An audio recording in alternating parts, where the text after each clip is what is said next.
Welcome back.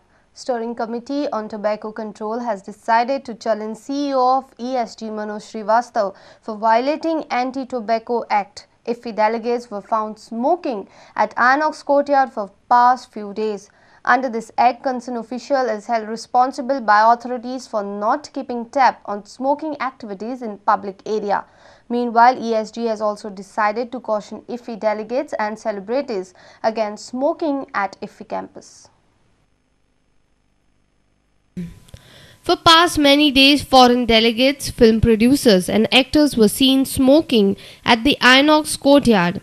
National Organization for Tobacco Eradication says IFFI being government event, smoking at film festival venue should have been strictly prohibited. Inox Courtyard is a public place and smoking needs to be strictly banned in the area. Few days back, even Om Puri was seen smoking just outside IFFI venue. General Secretary of National Organization for Tobacco Eradication, Dr. Shekhar Sarkar says rampant smoking at such places can affect non-smokers.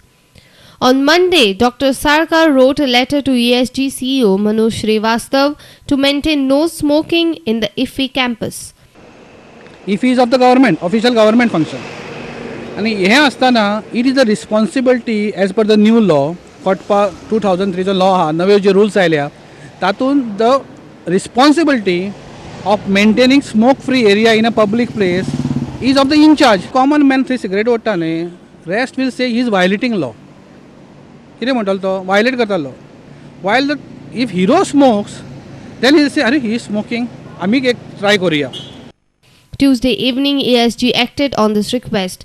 ESG CEO Manoj Srivastava told Prudent that they will put 10 days at Inox Courtyard, informing delegates not to smoke at the venue.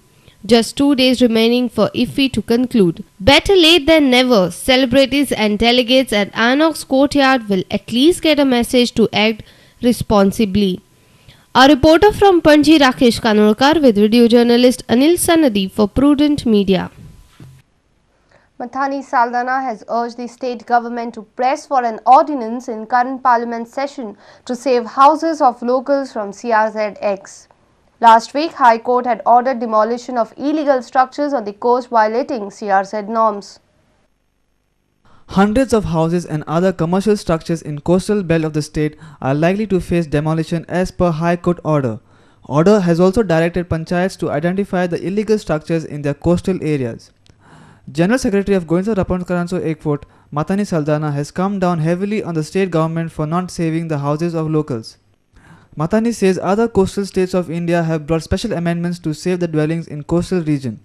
Mathani says now it is high time to bring ordinance in parliament session to save these houses. We are still saying that parliament session is on. The Goa government can immediately bring an amendment, Goa is specific, or wait for a few days more and bring an ordinance. And if they do this, the problem will be solved.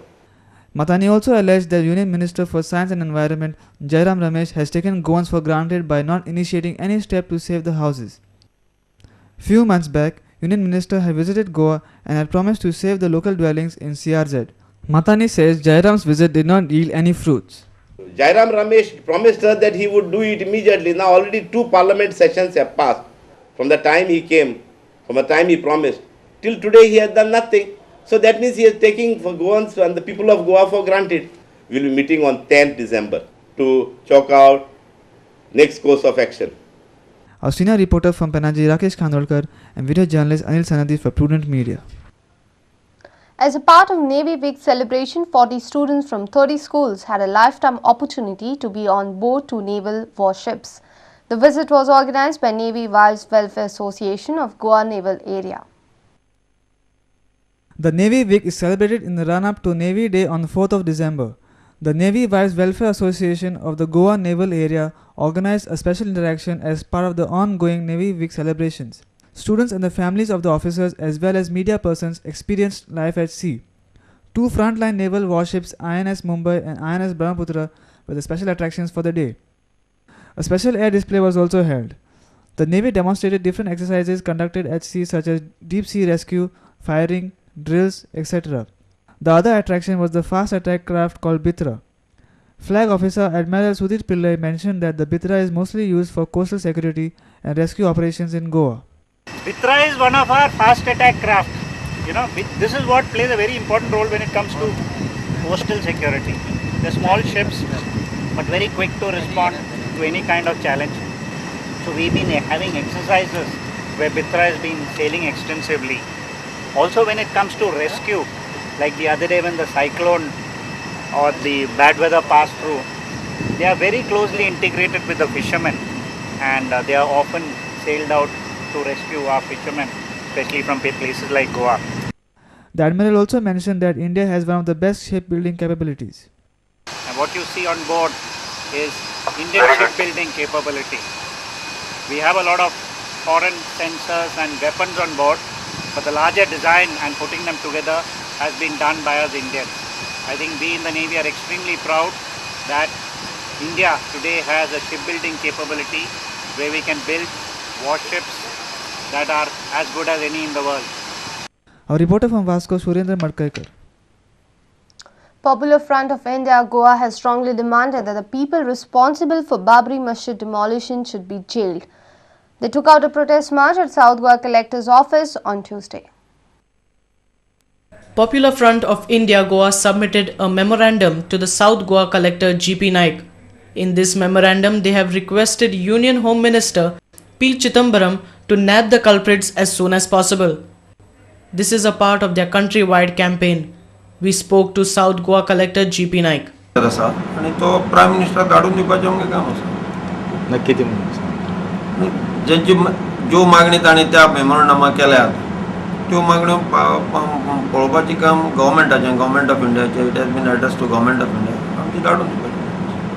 President of Popular Front of India Syed Ikhtiar said that it is a shame for Indians that culprits of the Babri Masjid are still not nabbed. आजपासून government आमचो कांयच करपाक तयार ना. अजून तांकां दवरूंक ना आनी तांकां अजून ते फ्रीली स्कॉट फ्री भोंवतात आख्या इंडियेभर. सो हांकां आमची एक रिक्वेस्ट आसा गव्हर्नमेंटाक की तांणी बेगीन ह्या कल्प्रिट्सांक धरचें आनी तांकां जेली फाटल्यान दवरचें. कित्याक असली घडणूक आनी परतून घडोवंक येवपाक जायना इंडियेक. आनी ताका लागून आमी मागता गव्हर्नमेंटा कडेन पी चिदंबरा कडेन की ताणें बेगीन हे कल्प्रिट्सांक धरचो. आमचो जो मुवमेंट आसा तो ऑल इंडिया लेवलाचेर चालू आसा आनी आमी तेन्ना पासून ओगी बसचेना जेन्ना पासून हे कल्प्रिटांक धरून आनी तांणी आमचे जे कॉन्स्टिट्यूशन ऑफ इंडिया हाका तांणी बदनाम केल्लो आसा. It's a shameful act for the Indians. The Babri Mosque was one of the largest mosques in Uttar Pradesh, a state in India with some 31 million Muslims. The Babri Masjid was a mosque in Ayodhya constructed by order of Babur, the first Mughal emperor of India in the 16th century. It was destroyed by Hindu fanatics on December 6, 1992. Our reporter from Margaon, Ramesh Naik Raut. It's time for yet another short break. Stay tuned.